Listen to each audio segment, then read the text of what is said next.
Nation. Oh my fucking god, what just happened? Did that just Any other fucking happen? suggestions, or are we going to go for the fireball death? Oh, he fireballed as I was handing him a shot, and it caught on fire. I was like, oh my god. Horrible way to go, but we have to explain somehow. I don't know. And he was very trigger happy with the fireball, so it would make sense that at least once he would have an epic one with the fireball. Yeah, I agree. Okay, this is funny. Never mind. I don't want to interrupt anything. Never mind. Continue. You can do it now before. Just a funny thing I just saw. If the police did their jobs, everyone would trust them. Ain't no song called "Fuck the Fire Department." Fuck the fire department. Fuck the fire department. Oh, anyway, do you want?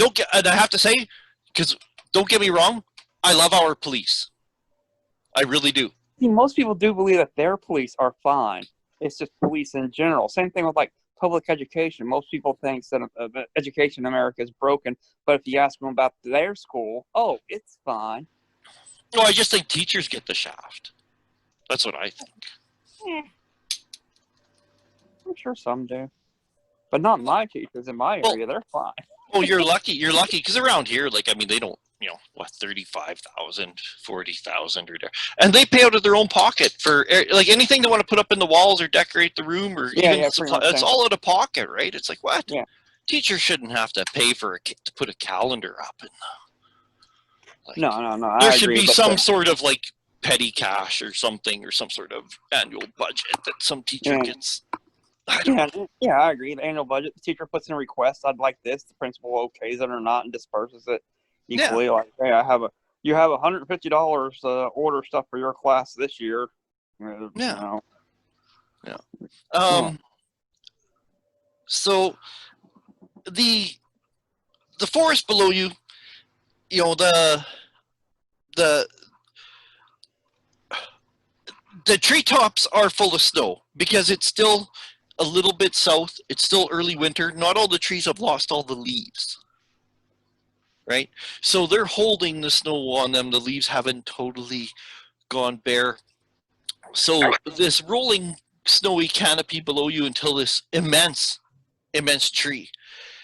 This tree is so big that it's like caused like a clearing around it.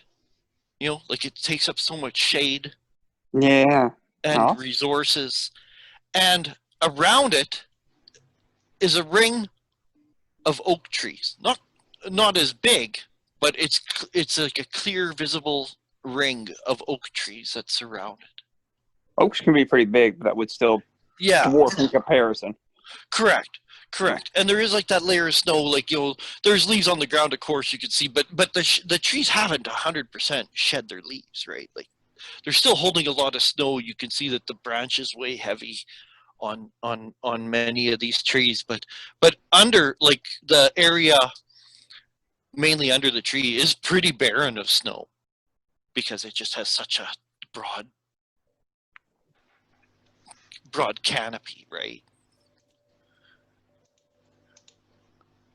Yep. So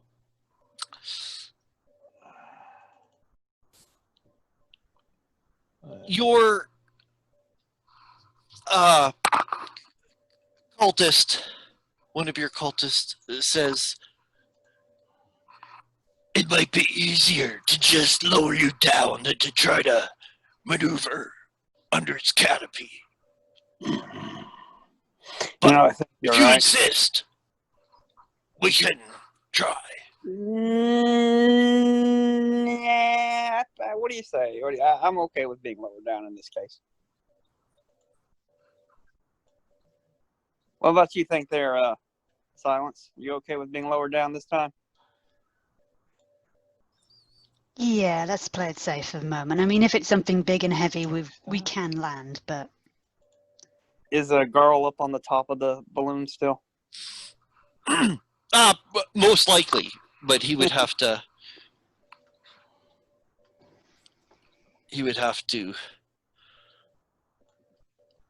What you call it? Confirm that or. Yeah, that's fine. Yeah. That's too easy. He was up there, or with landing, he was out looking out, trying to make sure that no white dragons or crazy dragons or like that were coming after us,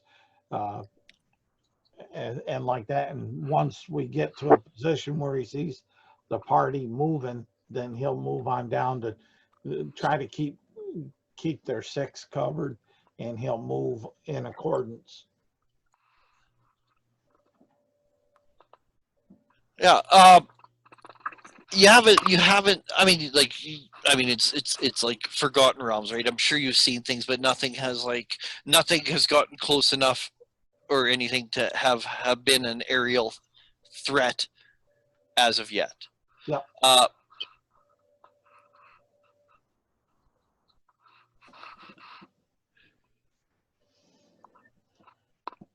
Oh, I shouldn't have done it that way. Why is that not?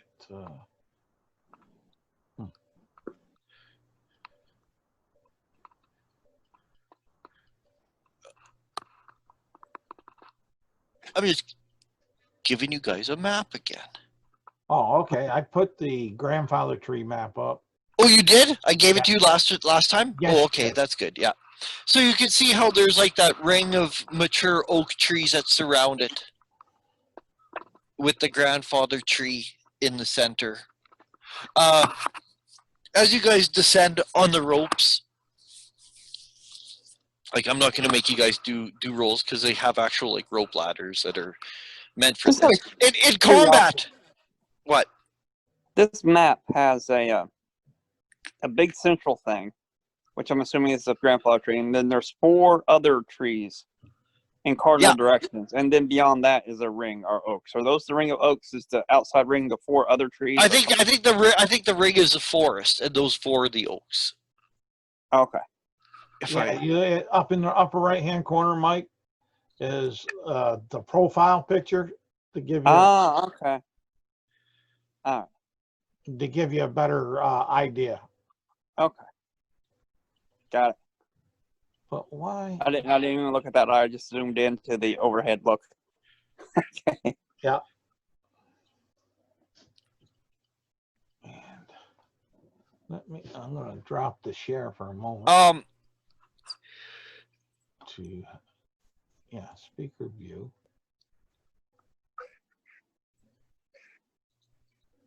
Yeah. There's speaker view. And it's massive. And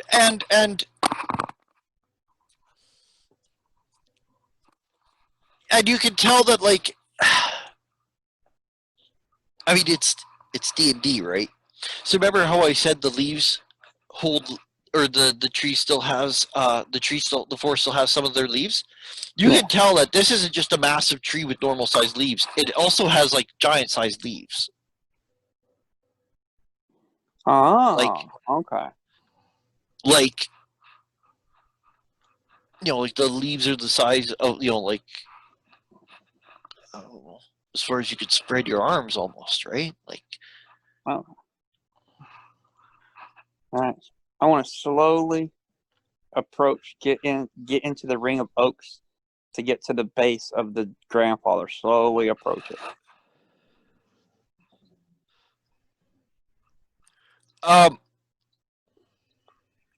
Can I tell if there's any sort of altar or anything around? You smell a bad smell in the air is one thing. All right, I'll stop as soon as I start smelling it. Is it like something died, or is it like smell of death, smell of skunk, smell of some stank ass weed, smell of spoiling alcohol? What?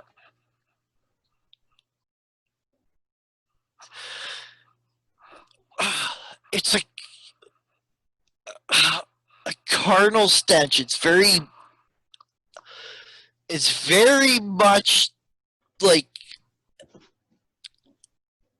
musk, and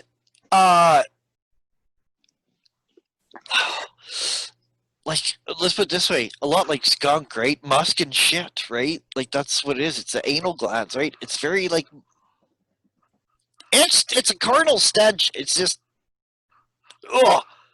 It smells like totally animalistic, right? There's something. And as his party members start climbing on down, yeah, he starts losing sight of them. Garl will climb down from the crow's from the balloon. Yeah. Okay, and like I said, I won't make you guys make checks unless like there's like combat or something like that, because you can take your time and climb down. Yeah, you can climb around the balloon, right? Which even by now you're becoming more accustomed to climbing around that round curve. Yeah.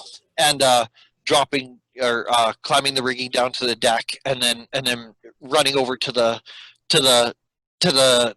bow of the ship and scooting down the ladder, the rope ladder, as like silence finally gets onto the ground as Nicodemus is walking slightly ahead. You guys are the away team. Yes. Any red shirts here? Far Eye. Any red shirts? If you guys wish. Far Eye is waves from the bow.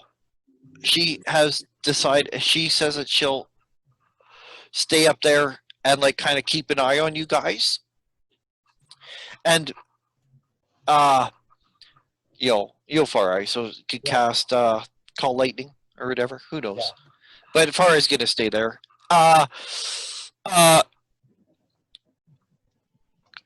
Garl, you climb down, you hit the ground, and you can see the other rope that climbing down is Warvel and Gobble behind him. They're coming. All right. And once Garl hits the ground, he'll look up at Gobble and say, "You know the deal. Protect my priest." He gives you like a not even a nod, but he like makes like eye contact with you, where you know he talks very little. In fact, you notice that him and Warvel use more and more hand signals to talk to one another, right? Like a lot of more gestures. Yeah. You don't know if like Gobble just seems like the silent type. It's not that he can't talk. It just he doesn't talk good common, so he barely talks, right? Yep.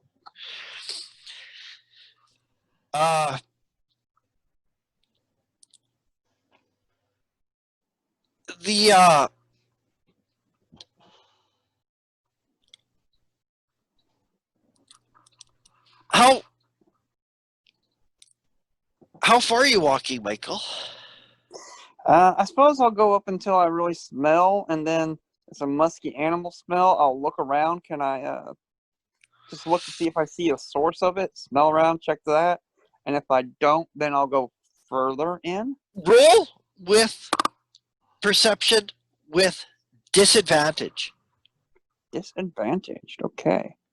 That's either a 4. There's a reason, because like I said, there's no snow here, and the leaf, what leaf litter there is, the ground is very spongy and actually quite pleasant under here.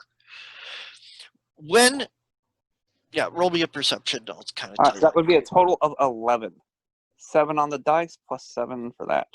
As you walk, okay, you know where that ring is, where those 4 oak trees are? Yeah. Like there's like an earthen mound as you walk. It's an earthen ring. Oh. An earthen mound ring that those 4 trees are planted upon. Oh. When you cross the top of the mound, you see what at first you mistake to be like a root or a piece of wood or a stump, and you step over it because you recognize as soon as, like when you're right immediately over it, that it's actually a bone sticking out of that earthen mound. Oh. These... What kind of Can I tell what kind of bone? Roll me medicine. Oh, let me see here. I think I have medicine. I do not, but I still have a high wisdom. Total of 12.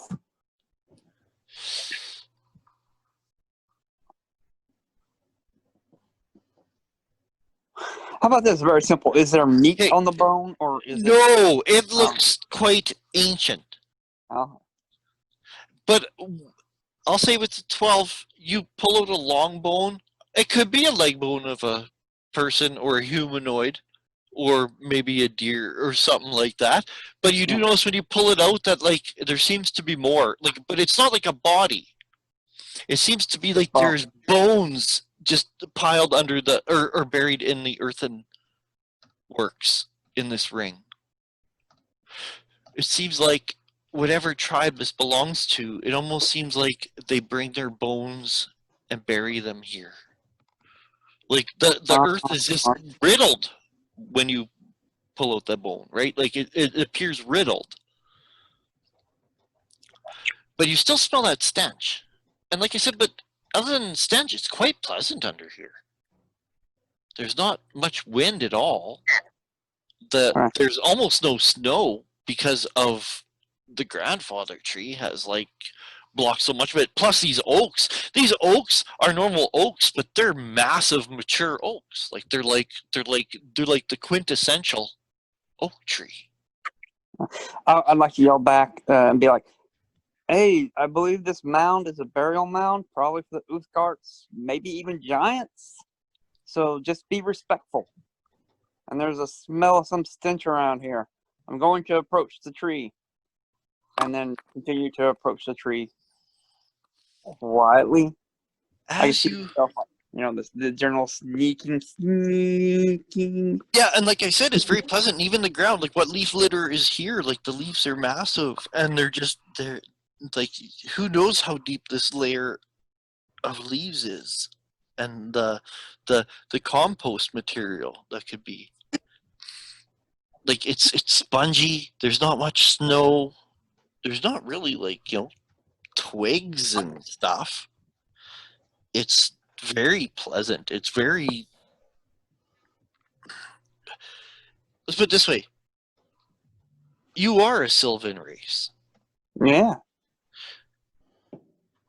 You see it as that, right? No. It's not just a prime material forest. You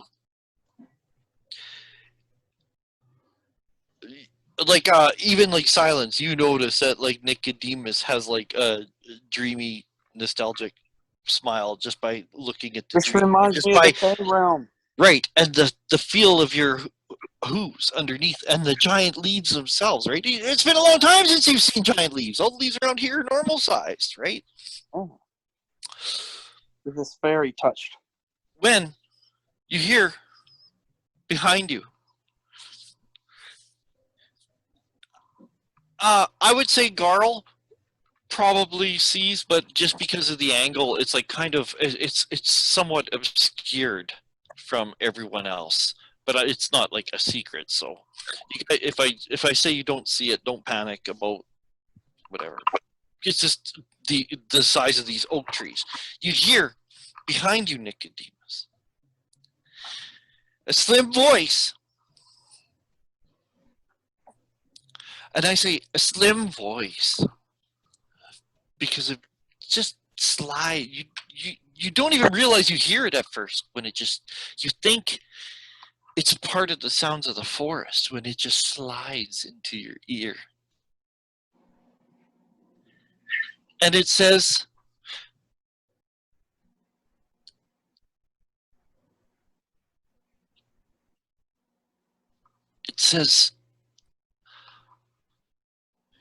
Satyr. Yes. My name is Nicodemus.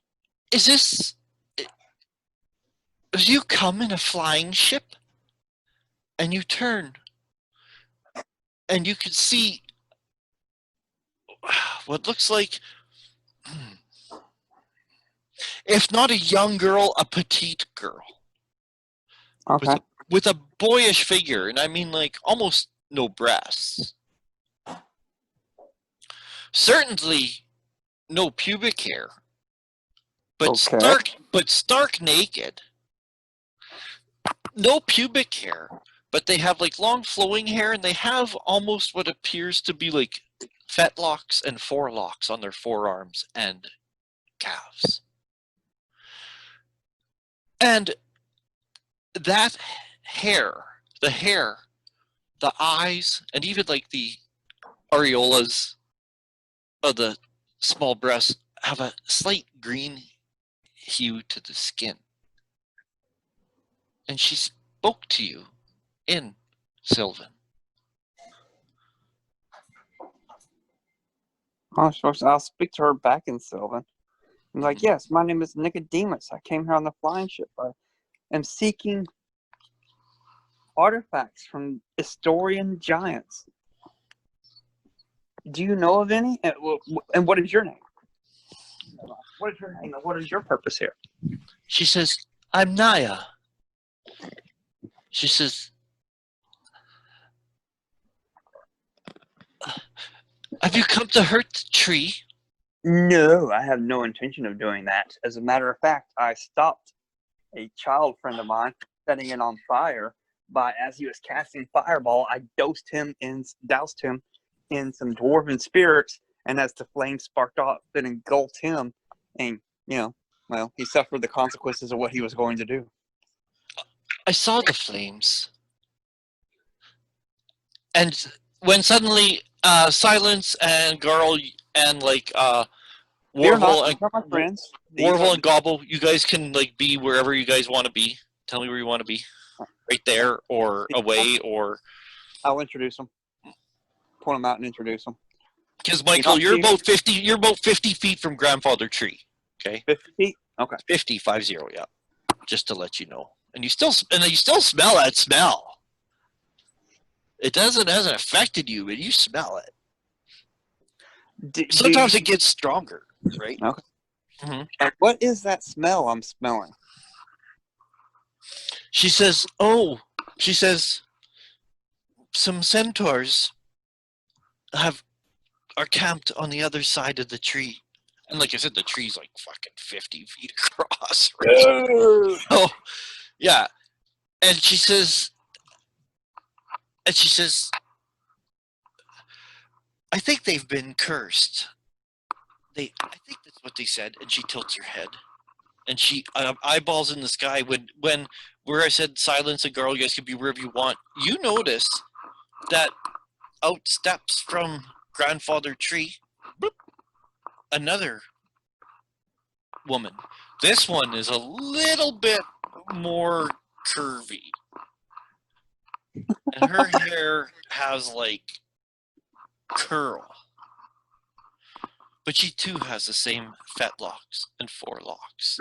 And like dark copper skin. Yeah, yes. Yeah. Garl didn't want to just use the word, but yes. Yeah. Garl would be standing on the topmost part of the inner ring mound. Yeah. They're looking over the area, however far that puts him from Nicodemus, but he's just being very watchful. Okay, then out by you, bloop, out of one of the trees nearest to you comes out, and one of them, she looks just, I don't know how to describe her, like I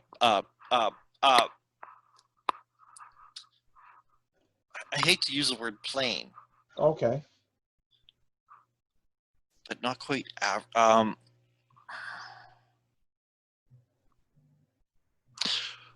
But you hardly have time to look at her because she literally pops out of the tree and she is actually kind of like making a shooing motion towards you. She's not like attacking you, but she's like making a shooing motion. She comes out of the tree and she says to you, "Go back to your fire ship." She says, Get out of here! What do you want to do with Grandfather Tree? Leave him alone! And she's like, kind of, shoot! Nothing. Get out! Shoot! Carl would say to her, I'm not here for Grandfather Tree. I'm here for you. You want to be my queen? Oh, shoot! Shoot! Get out! You're going a bit far, Garl. You knave! You. Oh, she actually said knave. Of course. She puts her hand on her hip, looks at you. Why wouldn't I say knave? And she says to you in like an accented but very proper comment. And you, Michael, can hear that there's like, and then seemingly walking around the tree, it startles like Warble and Gobble. It almost looks like Gobble and Warble are going to investigate where that smell is coming from. And as they're going around the tree, you can see that they look startled and they kind of, not exactly retreat, but they step back as approaches a fourth dryad. Okay. And behind her is, at first you see one, because they're large as described in the Monster Manual. You see 1, 2, and then all of a sudden 6 centaurs come around. But the thing about these centaurs, all of you can see this. That, well, number one, the smell gets way stronger when they kind of, as they get closer. And they look very weary. Like, they look... Well, hail and well met, my Sylvan brethren. It's been such a long time since I've been to the Feywild. How long have you been on this realm? A fawn. And he says, like, in Sylvan. And they're like, we passed through here many times. Why did you... We hear that you have a fire ship? And they look towards the sky. They can see, like, the big fucking balloon just floating, you know, like a couple 100 feet away or whatever. It's pretty obvious. Ship, not necessarily a fire ship. It's a And ship. And then right then you see from ship, he gives it a little bit higher to keep it at And when the same altitude. when it blows its steam or whatever it's doing. Oh, it's fire. It's a fire elemental in there. Yeah. Whatever. During that time where it kind of Garl's hoping it distracts them enough, Garl will go ahead and hide. Okay. The dryad just, like, when you like retreat, you go like around whatever. You go hide. Where are you gonna go hide? I'll hide by the middle oak or tree that's on that inner ring. Okay.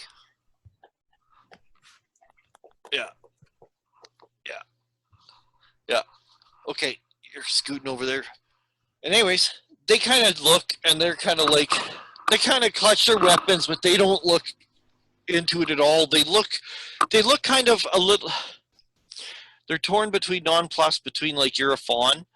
I'm really giving you guys a lot of, well, not a lot, but I'm giving you guys consideration that you're a satyr, or a satyr, or a satyr. Yeah, we lost Mike. Oh. He dropped on out. Hopefully he'll be back in. Yeah. As far as that, but just with the blowing of that. Yeah. The fire. Garl's, not trying to be confrontational. Yeah. Hide, seeing these huge centaurs that stink like hell.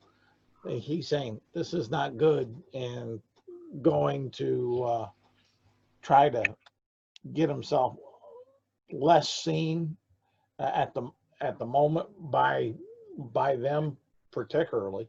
Yeah. The centaurs. Yeah. you could easily like sneak around and hide, but but as a point where like you try to like, or not try, but you like kind of find a spot. You're like, okay, well, this seems like a good spot. Yeah. Yeah. Right. You kind of hear like a and you kind of look up, and sticking out of the trunk of the tree is like the face of that woman. Kind of, she's just scowling down at you. She's just looking at you disapprovingly, and she says, "I said to you, get out of here." She says, "I don't think you have any business being here."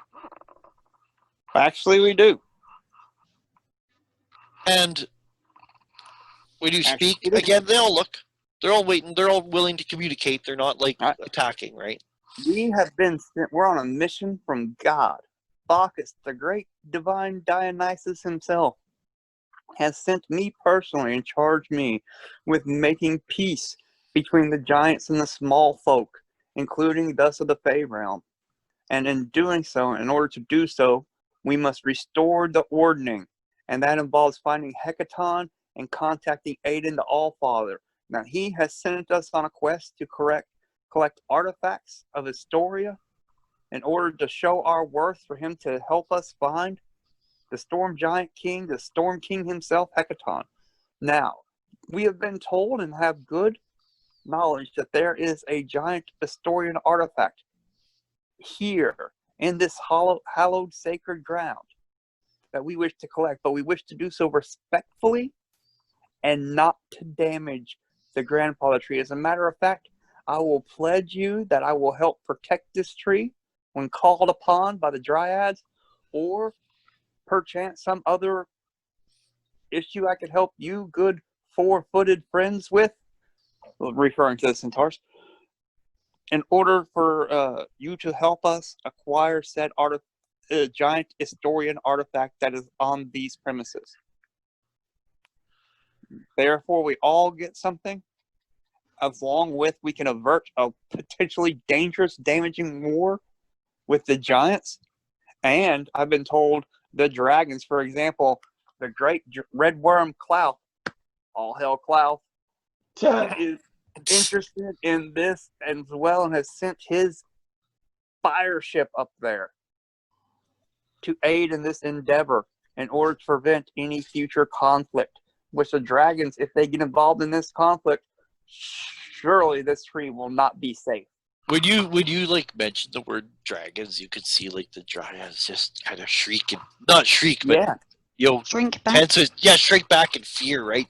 You just mentioning it, they're like deer, how they just step back, right? When now, you don't just get me wrong, mention dragon, I will defend this grove with my life against any dragon incursion, but I would prefer to avoid the incursion to begin with, not by giving in to any of their demands, but by working together to stop a common enemy from rising and causing more chaos.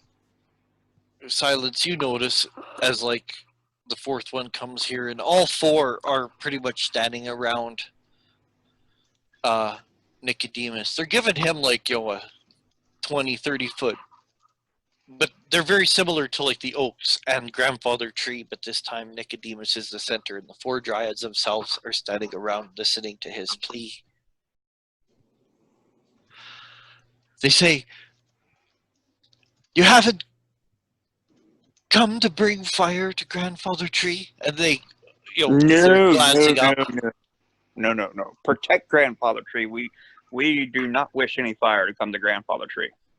If anybody does, they will answer my wrath.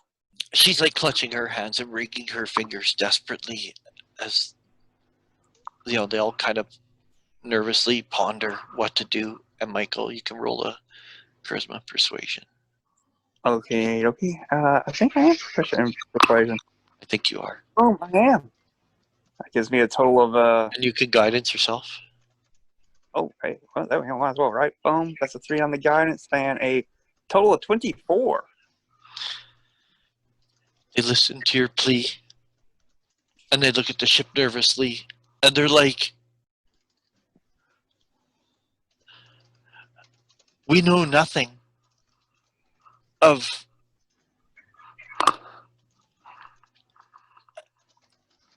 the word artifacts or relics, kind of like stone. Like they just because I mean, what's a relic but like a thing that's right? Is like a possession. Yeah. Right? And it's only honored for being a possession, right? It has no intrinsic value. It has like a value of. Actually, sorry, it's all intrinsic or whatever. It's not useful. It just has like, right? Like you can't eat it. You can't. You know, it's just some old object that people covet for no other reason than that. Right. You can't eat it. You can't use it for anything. You can't drink it. You can't wear it. And you see them struggle with that concept, so they're not even exactly 100% sure. They know that you want to look for something and you're not going to hurt the tree. No, not at all. I've noticed that to happen. And they say, like, as long as you don't hurt the tree, you may try to fulfill your quest. I have a further question for you. I suppose. This mound surrounding the tree, where the bones are? Yeah. Whose bones are they? She says, actually, the one that was appeared with the centaurs says, and she like looks athletic. She has like she looks athletic. She looks like, if any of these look like that they could kick your ass, it looks like it's her. She actually like has like a physique and a kind of a more of a cunning look in her eye, right? Where the others are kind of more like deer, she's almost like a fox. Okay. Right? Just the look in her eye, and she even has short cropped hair, where the others have like long hair of some type. And she says, you kind of think Grace Jones, Dryad Grace Jones. Yeah. Right? And she says, you'll hear out from the tree there, my foxy lady, be my queen. Even Michael, you're close enough to see her ears twitch. Oh yeah, that guy is really interested in queens. You should be glad he is. You know, you should feel honored to have him interested in you.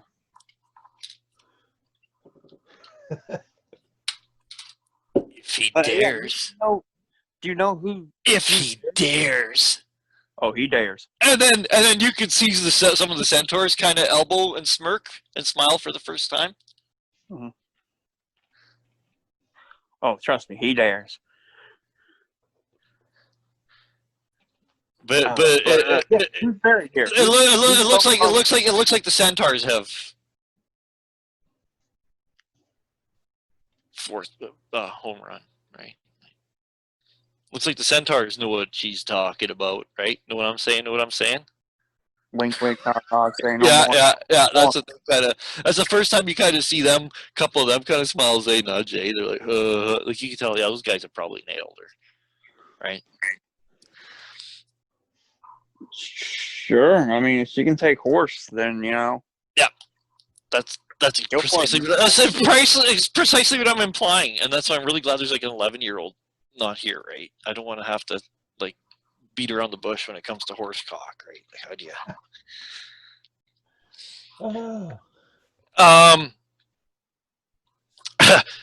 She says.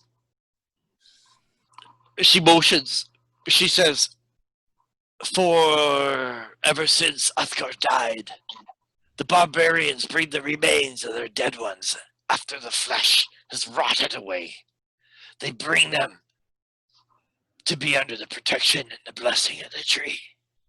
For the people do pay respect to the tree. Well, they should. The tree knows this. She says,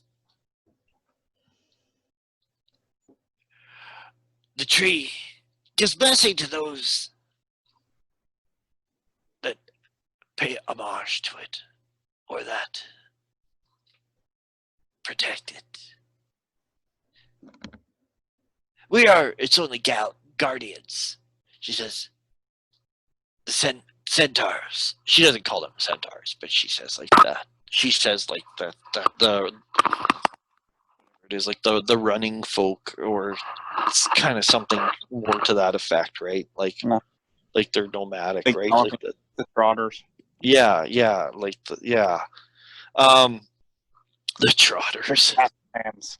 Those who gallop across the grass. Yeah. She says they suffered a curse while exploring in the forest, and they've come here to recover. Well, what's their curse?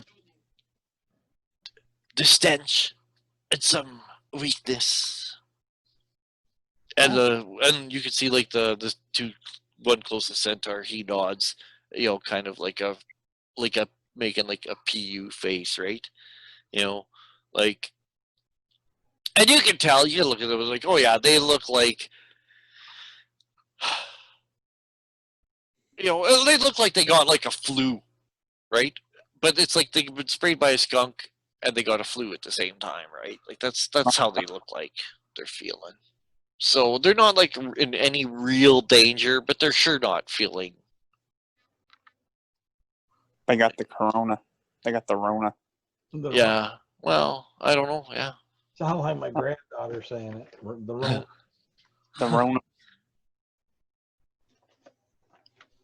And I like do do dee dee do dee do dee do dee dee do dee dee dee do dee. Is there anything I can do to help these puppies?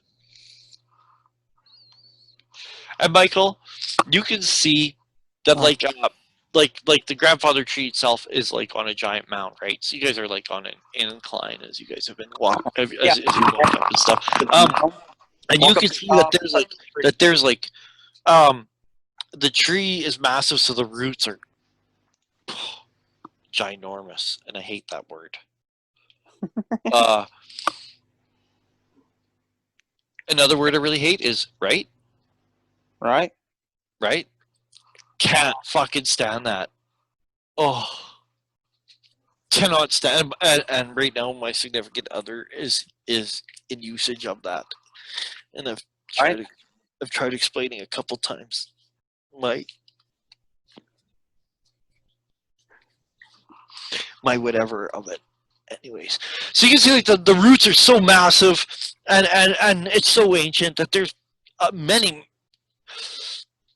The roots are exposed, and think almost like how like the mangroves are, right, with the roots exposed, right, and they're massive roots.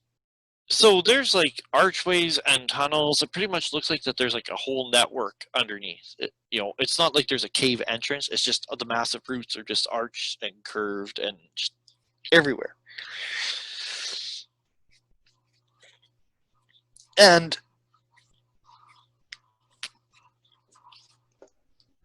if you walk all the way around the tree on the far side, you can see the centaurs too have also trailed back, and they actually move very swiftly even when they're moving slowly. You can tell like even they're dragging their asses, they still, majority of them beat you around the tree, where you can see that they have a camp set up, which is really not much other than you could see some containers of water. You could see some baskets with some food, and the food includes everything from berries and mushrooms to like leaves and grass and seeds and just everything. Just some looks like spears being made, and then areas where just basically nests have been made, right? Like, but there's no fire or nothing. Oh, okay, yeah. They haven't even lit a fire. Like, they're centaurs, right? They're literally just on the ground, but you can see where they've made a place where to like make crafts and to gather food and a place to sleep as they recuperate from whatever is afflicting them.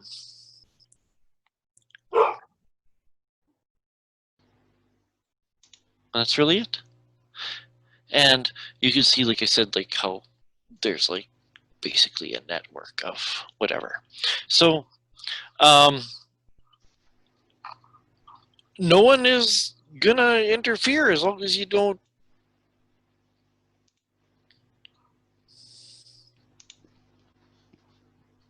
Phew. At least we can avoid a fight. Oh. Huh.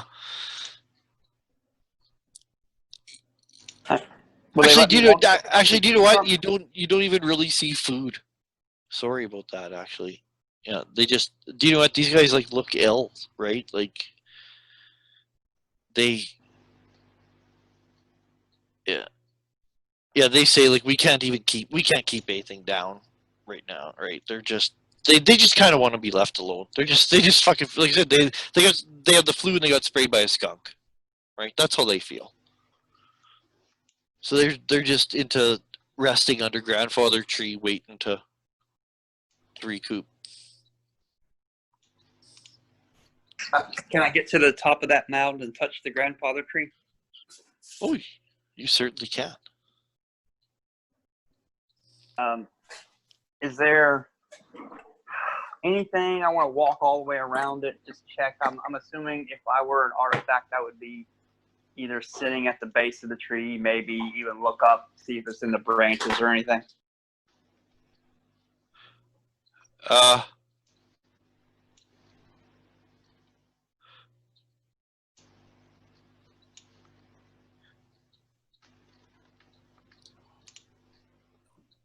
are we going to find the giant artifact? There's like enough room like to walk in there. Like I said, like it's a massive tree, right? Like it's like 120 feet tall. The trunk is 50 feet across, right? Like these roots are bigger than most trunks of trees, and like where the ground has eroded, that like let's put it this way, Garl wouldn't even have to crawl. Like it's. And you can see that, like, yeah, it does look like that there are like bones of even animals in there. Animals get caught, or go in there to die. Maybe they get injured. They go there to feel better, and they ended up dying. But Garl will try to sneak up to the grandfather tree from where he's at on the outer ring on that tree base. Okay, pardon me, repeat that, please, Garl. Garl's going to try to sneak up to the grandfather tree in the center. Yep. From the oak tree that he's out on the inner ring. Oh, you can do that. I'm not even gonna make you roll, because you can totally do that. The tree's so big, you can be on any side of it. You can. You totally. You're a ranger. Yeah, you could. No one's looking for you. All right. Yeah. You can totally. Once he's there, he'll start the searching. Okay. Like you said, because of your height, you can move quite easily. And think very like Alice in Wonderland, or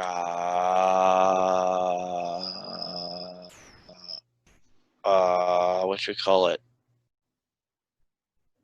I'm thinking Legend. Watership Down, Legend.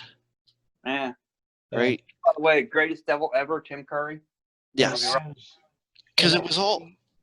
As he goes under one of the roots, they're Yep. walking under. Yep. He'll reach up with his hand, and he'll put his hand there, and he'll say, "Thank you, dear friend."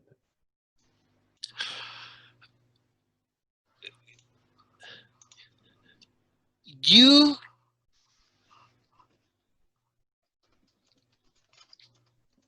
don't exactly get a response. Okay.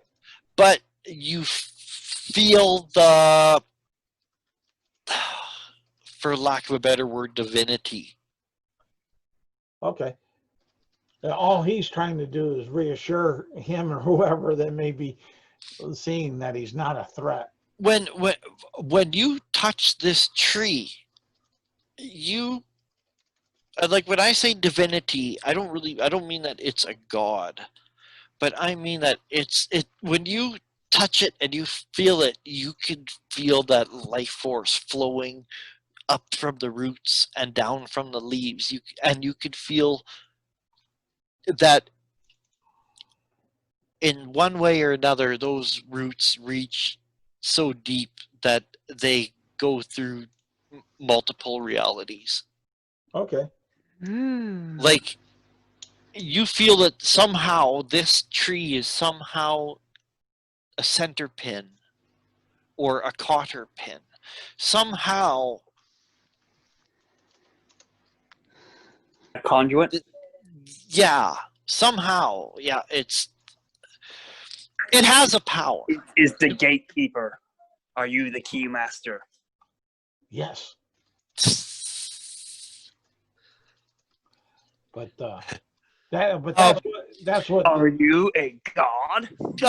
As I said, like the earth, like it's all like earthen cavern underneath, but it's is so dense with like massive tree roots. So it's mainly the earthen floor and then weaving through tree roots and you're like, because of your size, you can easily move through it. You don't even have to crawl until you get to what you would approximate as the center of the tree. And it's easy as that, girl. You just walk in and you're like, well, I'm going to go and walk in to see what I can see. And the only real thing, like, you see like a lot of remains of like dead things, right?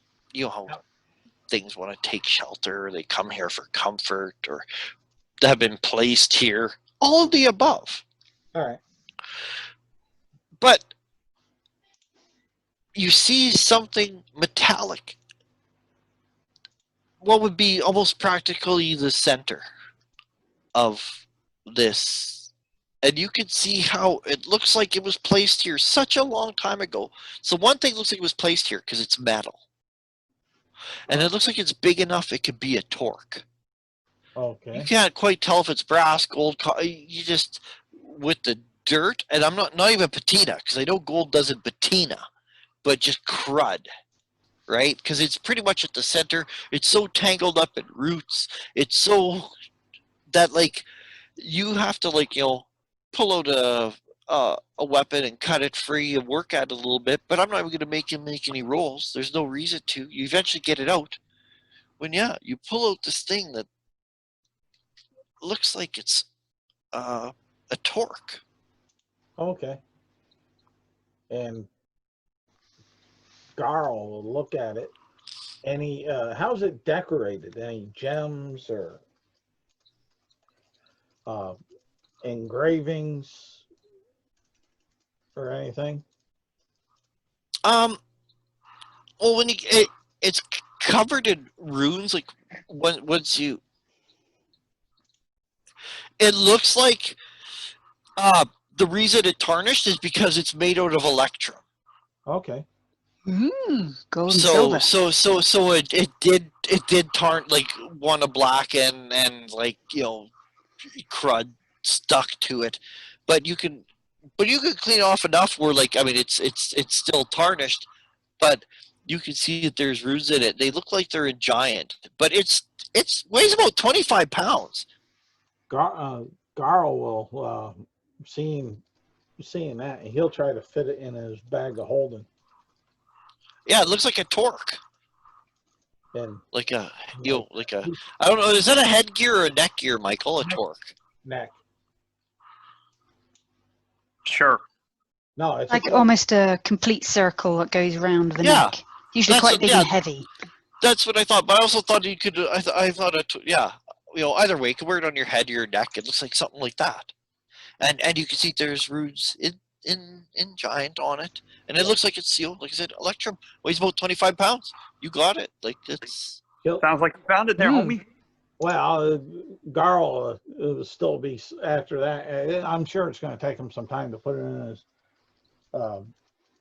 bag of holding.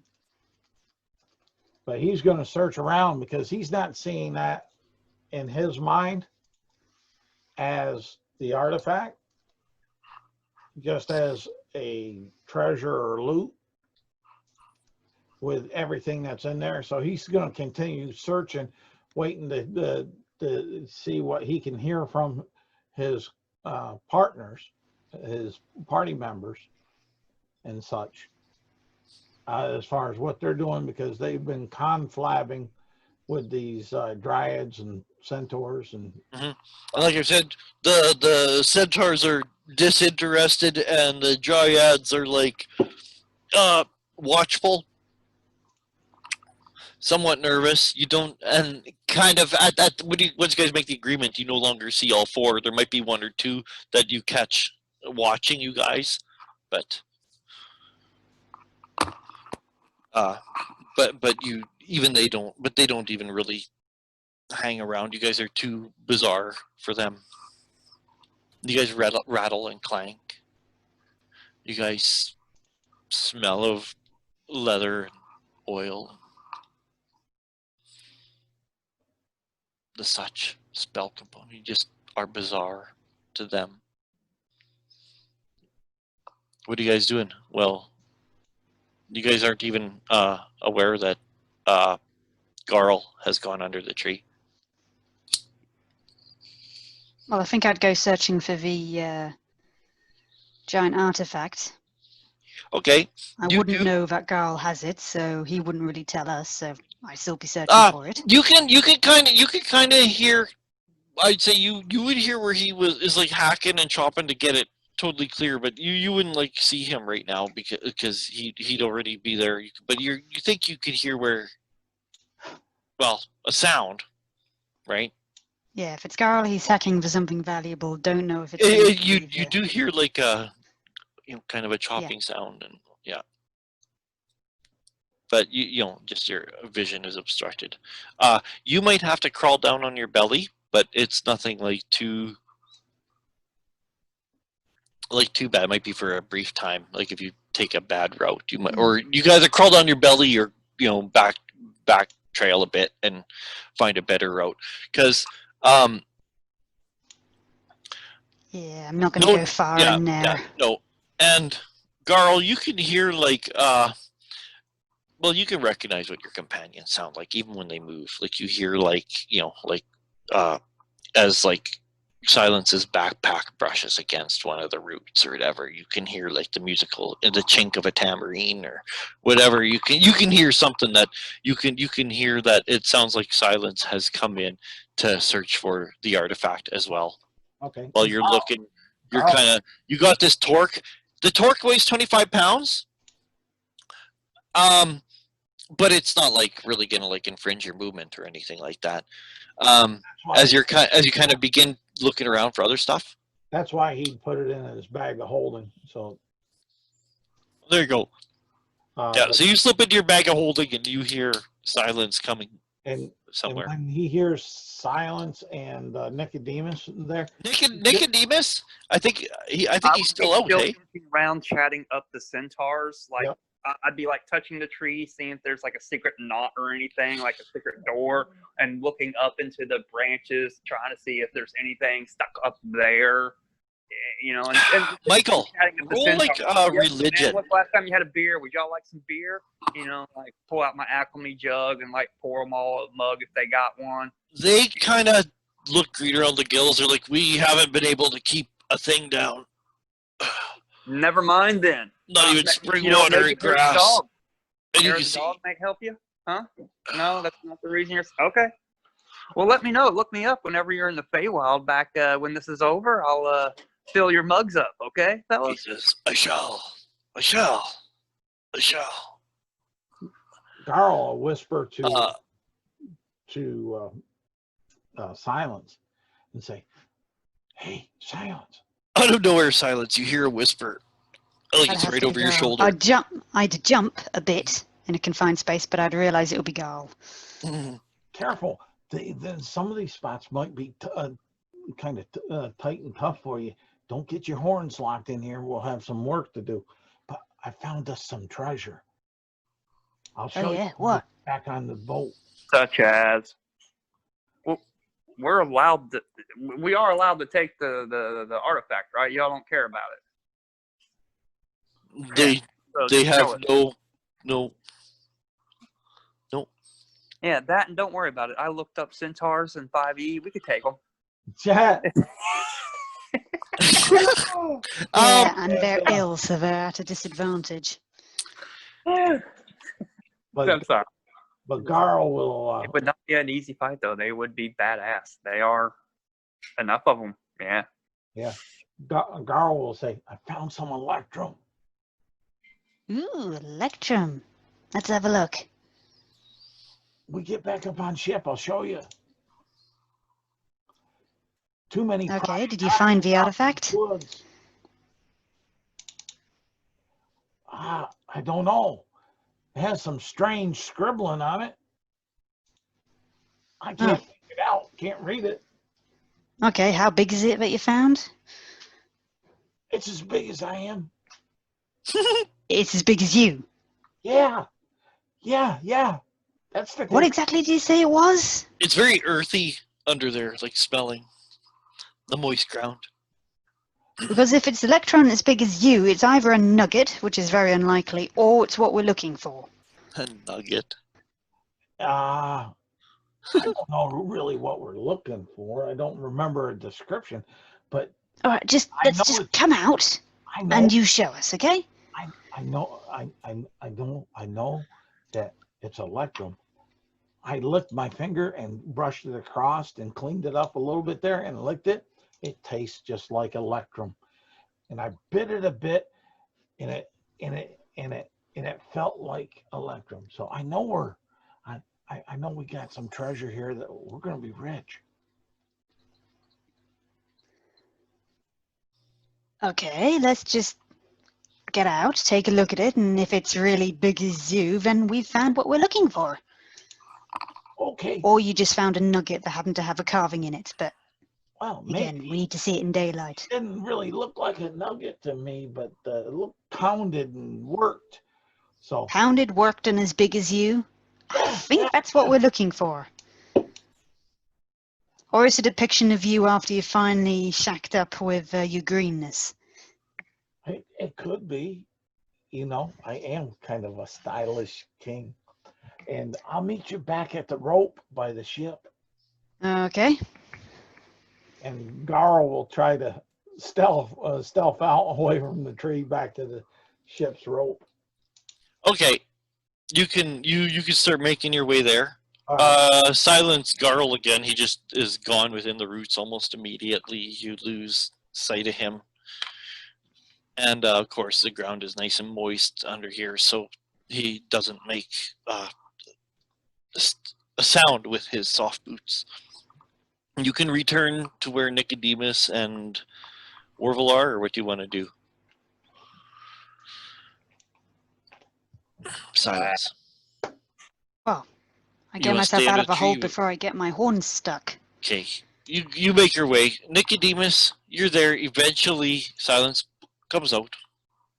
Not long. Like, she was hardly gone a minute. If you think that she could move like 30 feet. Whoa.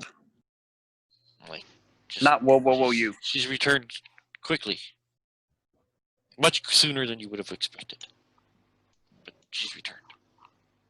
Well, maybe time moves differently. Also, be careful. This is definitely a Fey tree. Anything you could go in could take you into the Fey realm, where time can inconsistent, to say the least. Roll me a religion check. I do not think I'm proficient in that, which is sad. I really think clerics should get religion as a. Nope, I'm not. As a. They should just get it. You know? 8 total. You too can, like I said, you can feel that something in the tree, right? But I can't really give you any more information from it with an 8. But you feel that, like, it's more than this tree's awe-inspiring size that creates the awe about it, right? You could see why the centaurs have come here to recuperate. You can feel that there is some, like I said, the closest thing is to describe as like a divine sense, right? Like something, it feels sacred, if right, or whether it's like blessed ground or sacred ground or something. It's like a temple, right? It has a temple that's been ordained or whatever. You feel it as a cleric, because you are in touch with the divine. You feel that within the tree. And silence comes out. Warvel and Gobble were kind of sticking around you. They don't want to pester the centaurs nor cause the dryads any panic, because they look like they would panic. So they're just kind of sticking around you when silence comes out from the roots.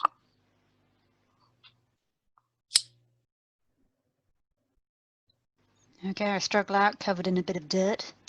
My horn's intact. Yay. Shielding them with your one gloved hand. As you duck under the last root to come out into the openness. So at least she wouldn't be known as Silence the One-Horned. Don't go calling me unicorn. Aww. I've only got 2 feet. The fiendish unicorn. That's gonna be my next character. I'll make up a tiefling goth that saws off one horn just to be a unicorn. Just to identify. I identify as a unicorn. I've wanted to start to play Fernando again. Fernando Alfredo de Marco Villalobos. Yes. Yeah. I'd like to play him again sometime soon. Well, I was gonna say this. I'll just say it now. Anytime we're finished this, I'm willing to like continue DMing another one. So, just to let you guys know that like we can just keep the same group and start a new thing. I'm willing to keep the time slot, keep DMing, unless someone else is dying to DM or whatever. But that's. I think Ryan's dying to do a one-shot, but that's Ryan, and if he turns up as well. Yeah, well, and if he wants to do a one-shot, I'd be okay with that too, right? As an in-between. I'm 100% okay. I think he's earned my. If he wants to run a run shot and needs a player, I should help him out and play for him. Oh yeah, I totally would too, right? Yeah, I totally would too. No, I love playing, but I'm used to DMing too, right? So it doesn't bother me to have like a ongoing game to DM, right? Like, so whenever we're done this, if we want to keep the day, like I said, it's not really here nor there, right at this moment. I personally prefer to run one-shots rather than campaigns, or at least not a long campaign, maybe a mini campaign. But yeah, I'd much prefer quick and easy, boom, boom, done. Just me. No, I enjoy those too. I like the game. I sometimes make my own. Yeah, I don't know. I like the game. One shot, long shot, it's all whatever. Playing DMing, I really don't care. I like the game. It's like when you're like playing street hockey, right? Well, I don't care what position I'm playing. I got a stick. We got the ball. I'm playing the game, right? Who cares? Yeah, let's play. Yeah. Your Tifa coming out. Spoken like a true Canadian. When I'm playing hockey, I'm just there to play the game. Well, street hockey. Right? You're not playing the rules. You're wounded, your ears coming off of your throat's been slit, you're still playing. Well, no, street hockey. All you have is like a friend. All you have is a stick and a ball and a friend with a stick. That's all you need for street hockey.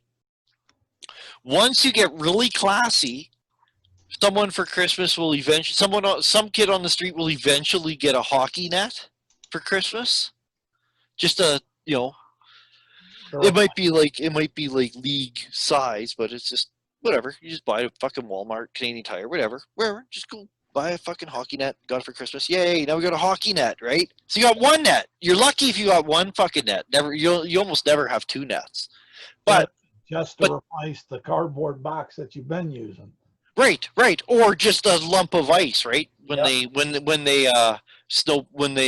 through with the grader on the street, they broke up the chunks of snow, right? You just got one chunk of snow. Okay, here's one goalpost, here's the other goalpost. Okay, who's goalie? Oh, I don't want a goal. Okay, who is a little fucking brother? Okay, you're goalie here. And you fucking put phone books in their socks? And then everyone just fucking takes slap shots at them all day. So, and then, but the cliche is car, and then two guys just grab the net and you walk, and everybody walks off to the sidewalk, and you wait for the traffic to pass, and you go out, you put the nets back down, you proceed game. And then car, whoever sees a car, you just car, and then you just know you have your drill. That was a scene from a TV show or a movie that was just so awesome. They were just playing in that, car. Yeah, that's literal. That's not even a joke. Like that, we got kids on my street. That's that's all winter. That's car. Yeah, we'd do the same thing. We'd just be playing basketball or something in the road, and then car. Everybody get the fuck out of the way. Let the car pass. Yeah, but it's choreographed, right? You know, the kids are like, "Oh, I'll carry the net," or "You guys carry the net," right? Or whoever's supposed to carry that, whatever fucking system they have a system because they're well choreographed. Yeah, but we were basketball, so all we had to do was just get off the road. You know, the goal was already off the road. Yeah. So one guy grabs the ball, the other guys grab the nets, everyone walks off to the sidewalk. It's pretty neat. It actually is. But that's the cliche. Car. So that's why you've seen it in a movie, because it is a very Canadian cliche. Street hockey. And that's it. You just a stick in a ball, maybe a net. 2 nets, you're the rich kid, right? You're playing with the rich kid. If you got 2 nets. Fuck. 2 nets? You guys crazy? That's awesome. Like, no shit. See, when we were playing basketball, we always only had 1 goal. We didn't have 2 goals. We had 1 goal. So the rule was, instead of having to go to the other side of the court, like if you got the rebound and you were originally on defense, but you got the rebound, you just had to take the ball out past the 3-point line, and then you could start offense again. And bring it back in, yeah. Yeah. Yeah, that's pretty much how it's played. Same too. thing. Now you just okay. Yeah. Take it out past the line, and then all right, now you're on offense. But it's mostly about getting the little brother to stand in the goal while you fucking slap shot at him. Take slap shots at him. Just practice your slap shot, the little brother, and you fucking hit him in the face. Fucking pussy! I'm gonna tell Mom, fuck off, or you can't play with us anymore. So you do it.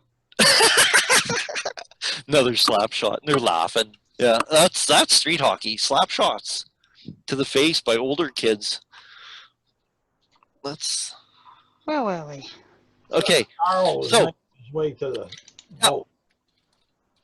Okay, yeah, you can. Garl. Yes. You're approaching where the ship is, with the rope ladders are still dangling, as you could see, like the shapes of like Far Eye and one of the cultists like watching over the bow for you guys to approach and climb up to assist in any way. But Nicodemus and Silence, what are you guys doing?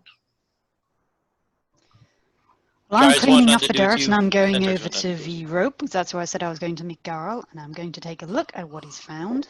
Okay. So you're heading over to the ship? I will follow, but as I'm following, I'll be the last one to go up the rope after Mad Eye and Gobbo go up.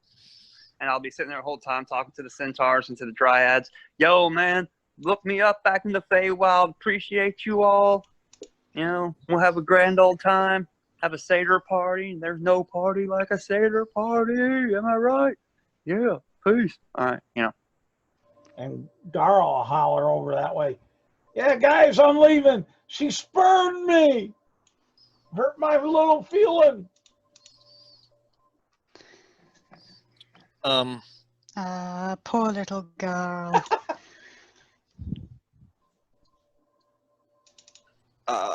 Where the hell is that?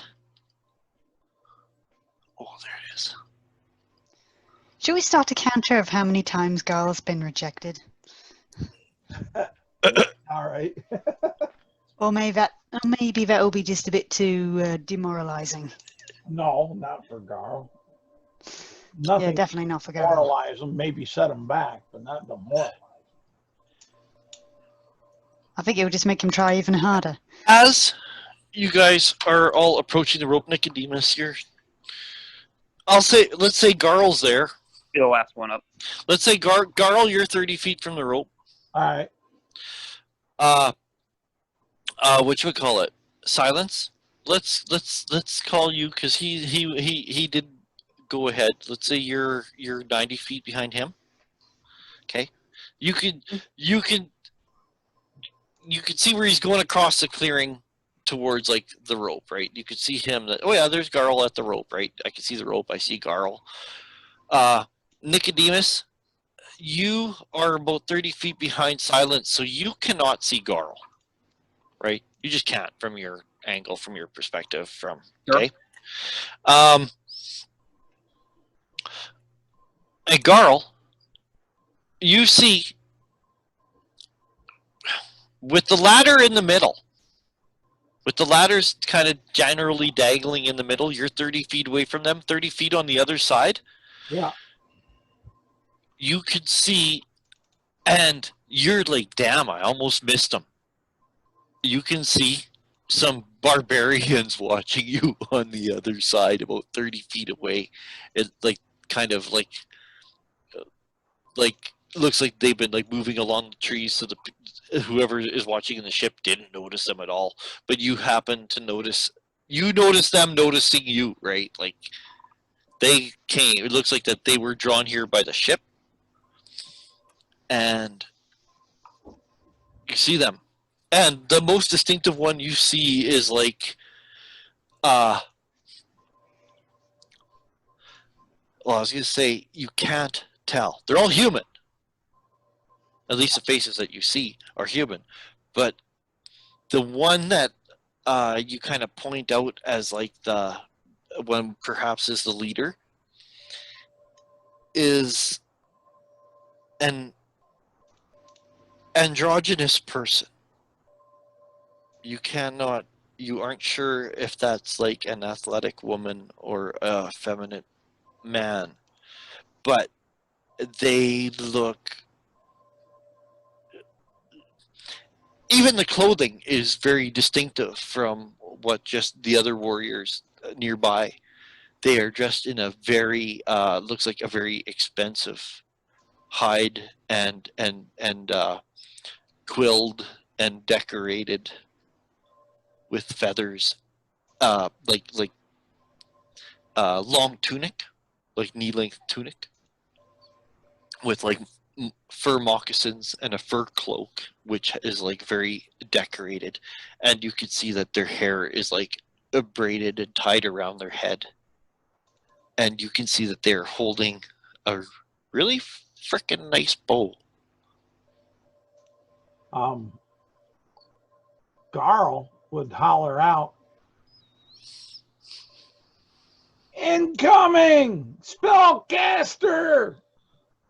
And then he'd go to hide.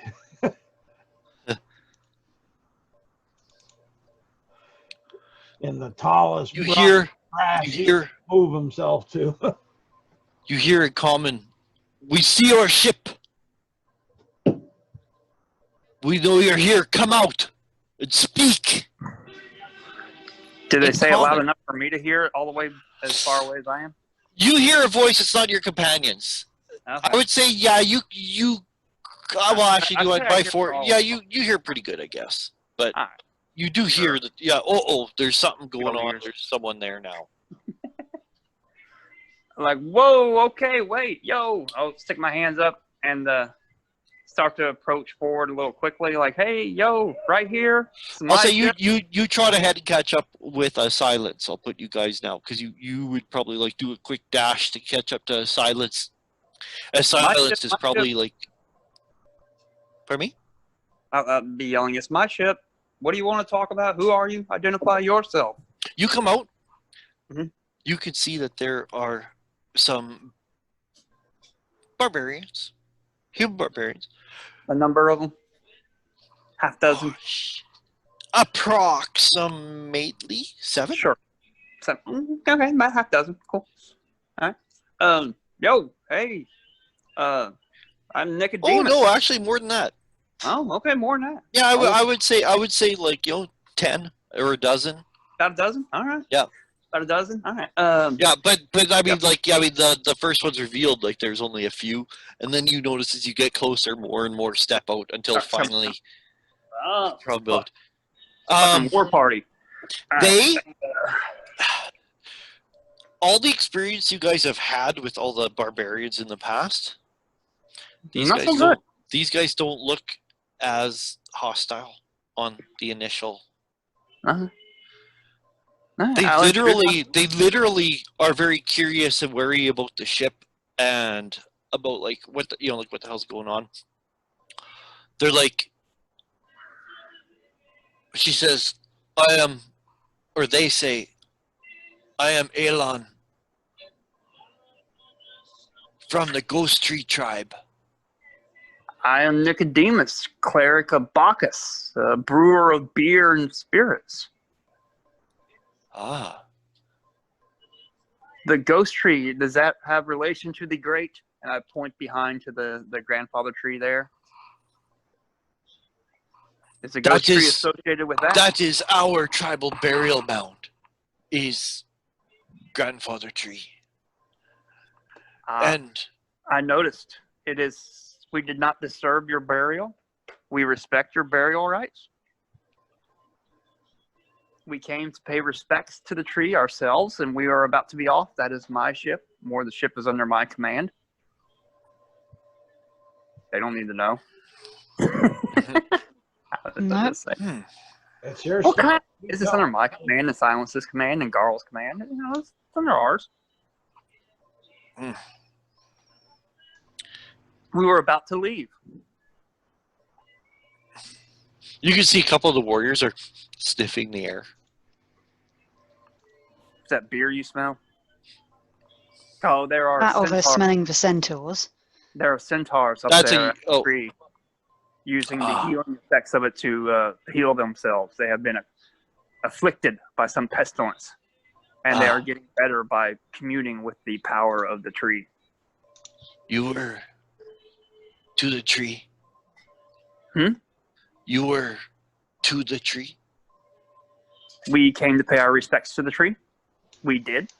They kind of look. They kind of look you up and down, and like some of the warriors kind of look like they scout ahead about the smell, right? Like a couple of them disappear. Like maybe you're down to 8 right now, 7. Kind of hard to tell, right? And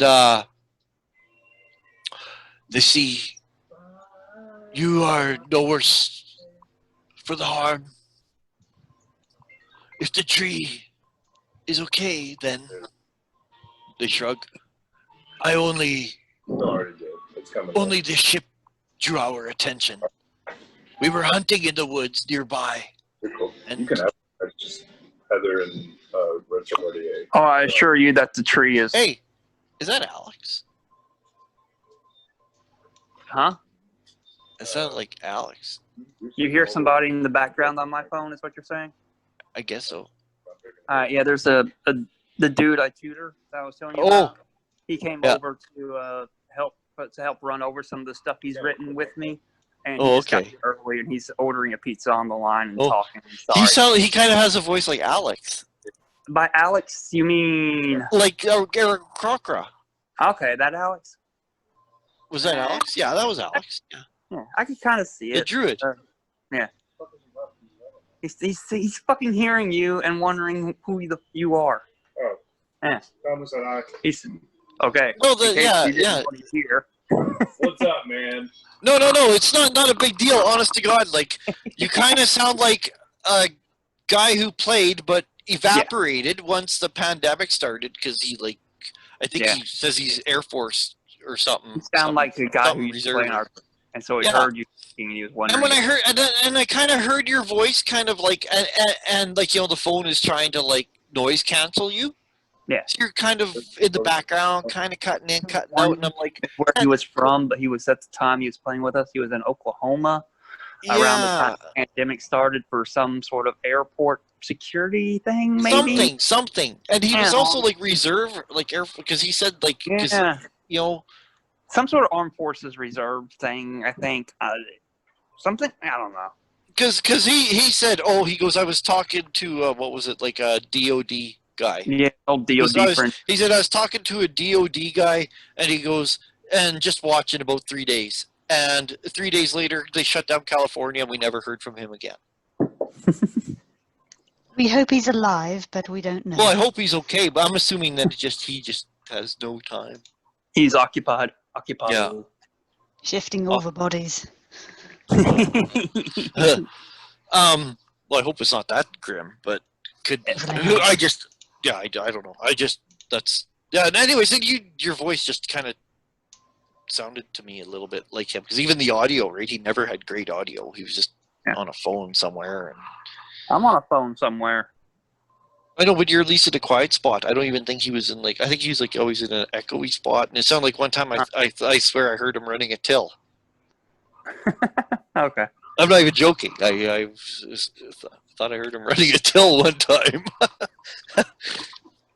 So, anyways, point is, they are non-threatening, and they say, if you're no worse for wear, then they approach for a handshake, Nicodemus. Yeah, sure. Hey, would you like to share some brew? Yeah. That is, our custom is to share something. Well, you got a mug?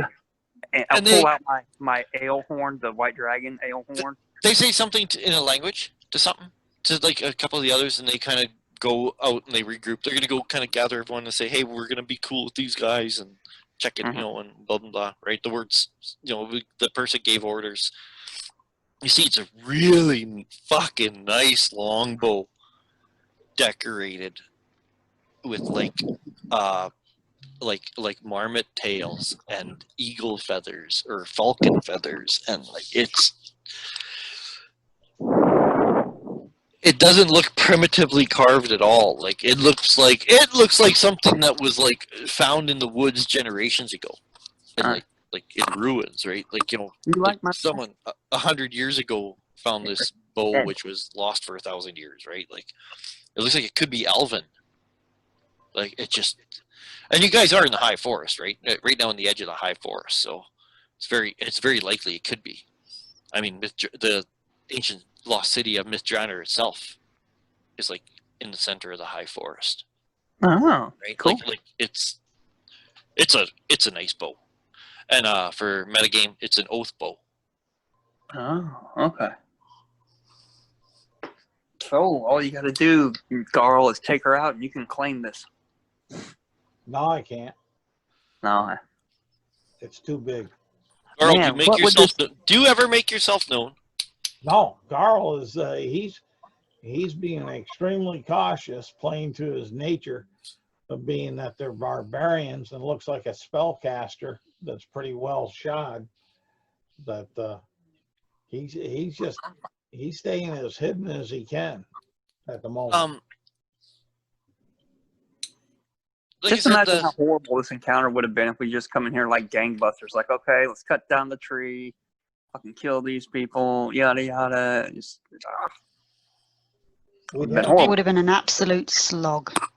Some of the barbarians return, and they talk in they're in a language. Okay.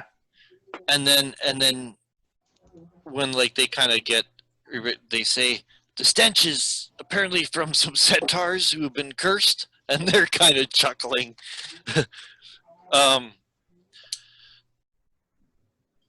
They're well, yeah. They're honestly, we just came here. We saw your ship. We not often we meet outsiders, and as I said, I'm Elon from the Ghost Tree tribe, and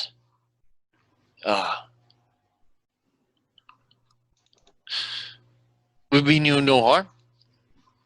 Hey, just out of curiosity, I'll pour everybody a glass if they have a glass provided from my alchemy jug. Some good beer, and they'll many of them, all 10 or 12 of them gather around, right? Of the other locations we were going to visit, Silence, which one would be next on our agenda? Perhaps they know something about it. Unfortunately, I don't have it written down. I can tell you which one it would be, Silence. Great. Yeah, she says. What did I say it was now? I shall listen to the inner voice that we all have. The very annoyed inner voice. Let's see here. It might be 1 stone. And 1 stone, I think, possibly. sign up so we can. At least 1 stone is a place we need to get to. And annotate. And then I'll move this on over out of the way. And, Okay. and grandfather tree. Yeah, I'm pretty sure it's 1 stone. 1 stone's way up, yeah. And then there's stone stand. It might be stone stand. Sounds good.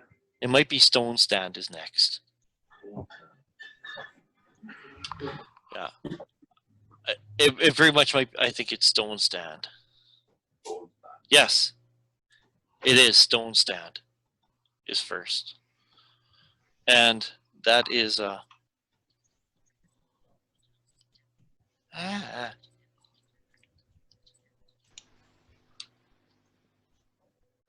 Let's see, I'll put that over here on the side here. Yeah, stone stand. Well, it was a stone. Yeah.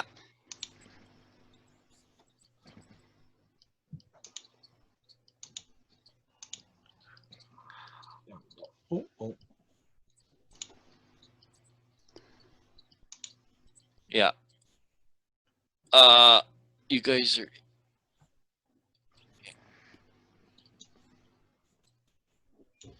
You guys are grandfather tree.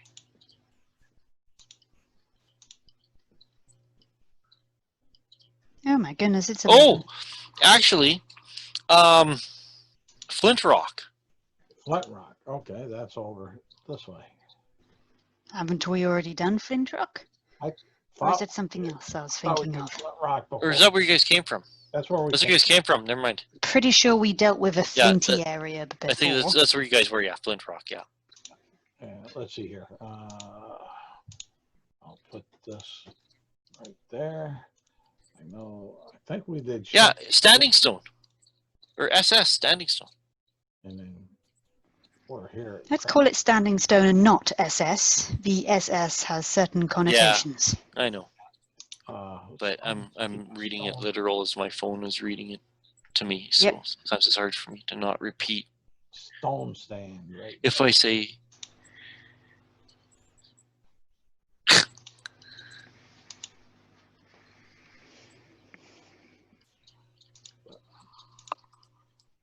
Yeah, it would be Standing Stone, I believe.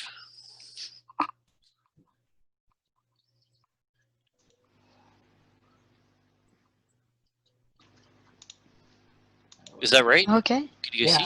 Yeah, Yeah. it translates out to the same thing. On the map, it says stone stand. Yeah, that's what it is. Stone stand. Yeah, I do. It did sound right to me. Stone stand. It all, like I said, it all translates out the same. Standing stone, stone. Yeah. Stand. And that is like, like I said, I think about 200 miles. So, that would be like at least a 24-hour trip, I would say. Wait, let me do math here. No, more than that.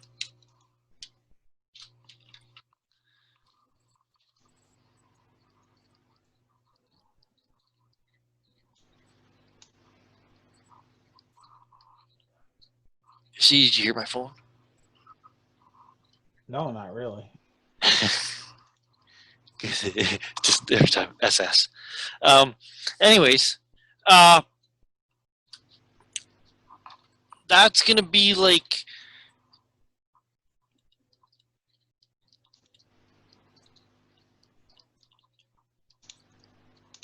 Yeah. Fuck here. I don't know. Ooh.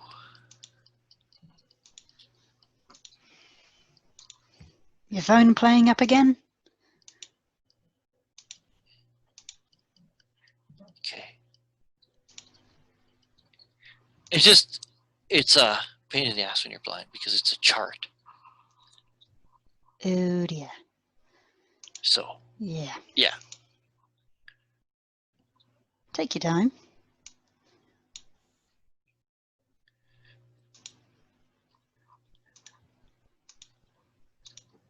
Hey.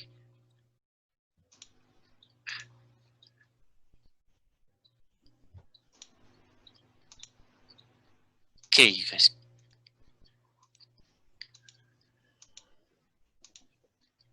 Yeah, it is. Stone Stand would be, and it's 80 miles away. So, technically, it's shorter. You guys, depending on weather, and I think the weather was nice, so it would take you guys about a half-day travel. So you guys could, and it's only morning. You guys could get there. It would be dark when you guys get there. But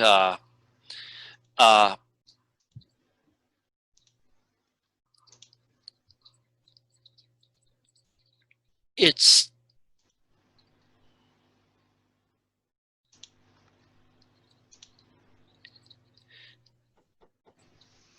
ay.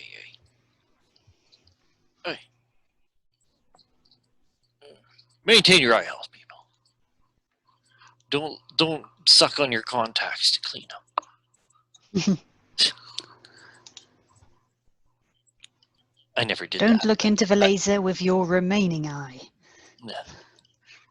Not that I've ever done that, but I was reading a article. No, I just got that from a German comedian. All right.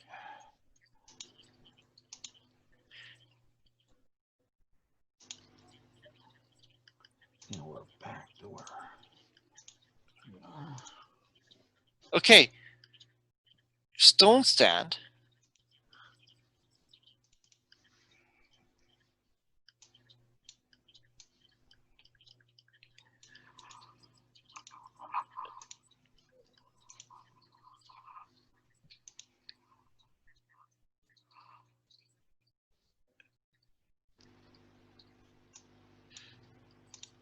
is Stone Stand, they explained to you in a pretty kind of heavily accented common. They're not totally used to speaking common, but they're a smart person.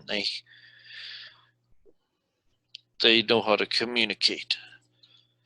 They say Stone Stand, like millennia ago, basically a branch was taken from the great tree itself and planted north of the forest. And there it's taken root. And it's similar to this in that it is a ring, or a center mound ringed by a burial mound. That, he says, and you can see like the frown on their face, which is the one time that you become pretty confident that they're probably masculine, just by when the muscles in its face flex with somewhat a look when it says like Stone Stand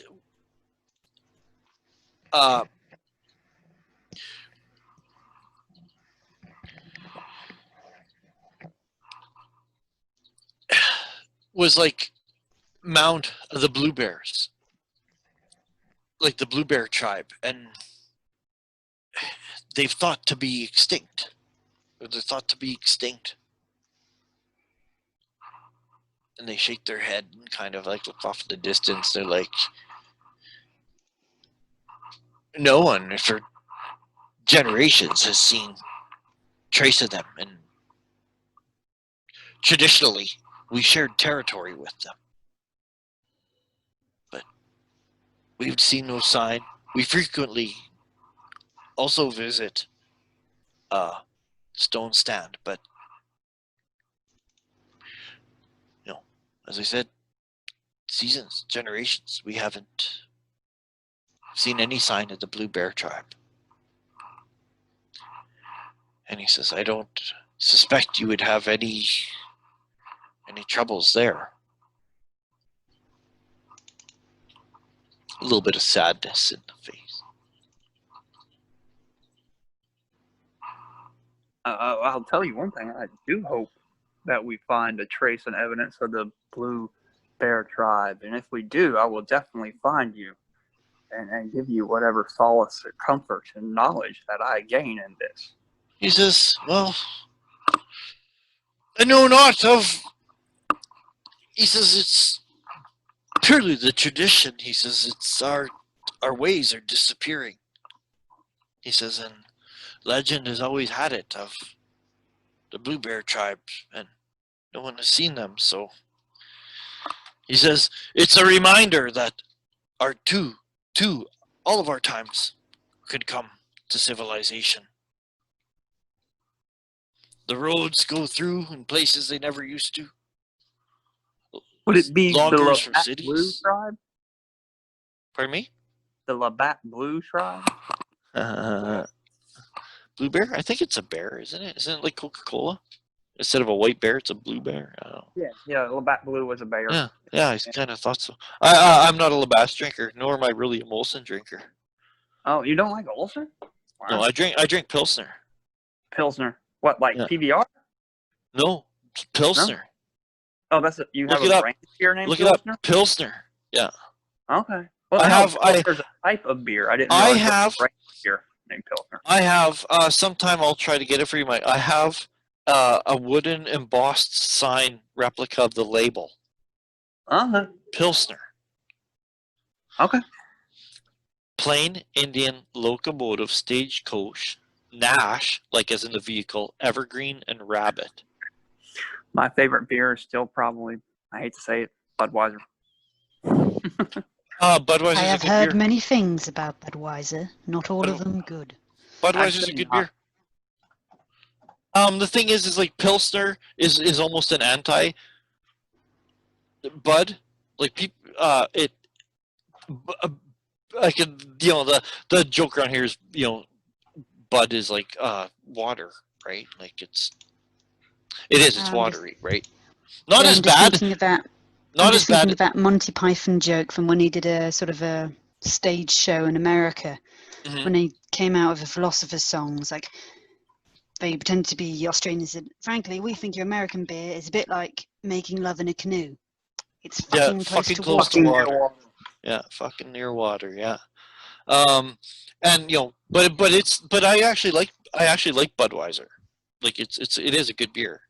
It is. Like I can see why it's like the most popular beer. It is. It's good. It's not like the most stout tasting beer or anything. But Pilsner Pilsner's really strong. Well, to me, Pilsner isn't strong. It does taste like beer, but it's not.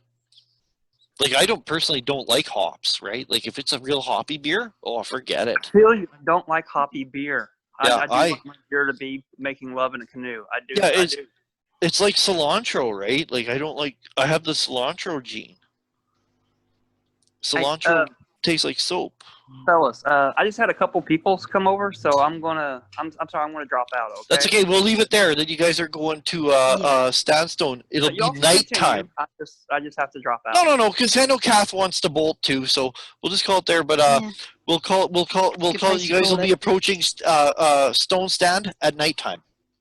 That will work. Okay, excellent. And okay. And if you look in the Facebook group, I will have a picture of Pilsner. Okay, thank you. Give me a second, and I'll have it. Yeah, I like Pilsner. I don't know. It's like I don't find it that strong, and because like I said, I don't like hoppy beer or anything. It's just like a whatever. Like what would it be? A lager. I think that's what it is. I think it's a lager. Or is it an ale? There you go. I don't even remember. It's up in there. I don't even remember. Yeah. Hey, give me a 2-4 pill. They know what I'm talking about. Cans or bottles. Give me 2-4 pill. Cans or bottles. Cans. They don't break. Yeah. Yep. Can't kill someone with them unless they're full. All righty. You have a good one, Mike. Yep. And you too, Kath, and you too, Charles. All right. Everyone take care. We'll leave it there, and hopefully